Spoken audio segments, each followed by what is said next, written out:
ওরে হাল্ক, আমার কালো গরু লালুকে কেউ চুরি করে লয়ে গেছে। দাদি, সকালে এত জোরে কথা বলেন কেন? দেখ, এদিকে পায়ের ছাপ গেছে। দাদি, এটা আপনার গরুর নাকি কোনো সাইজ এম ওয়ালা ছাগল? যেই হোক, আমার লালু চুরি করলে ছাড়মু না। দাদি, কান টানলে আমি হাল্ক থেকে হাল্ক লাইট হয়ে যাব। দাদি শুনেন, ওটাই তো গরুর সাউন্ড। চলো চলো, গরু পাওয়ার সুবাস পাচ্ছি।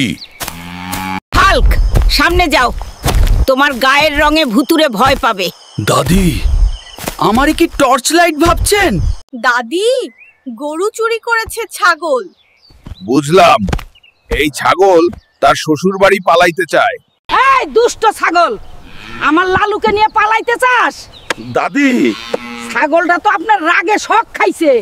হাল্ক, আমাকে বাঁচাইছো, তোরে আজ খিচুড়ি খাওয়ামু। দাদি, এত কষ্টের পর শুধু খিচুড়ি?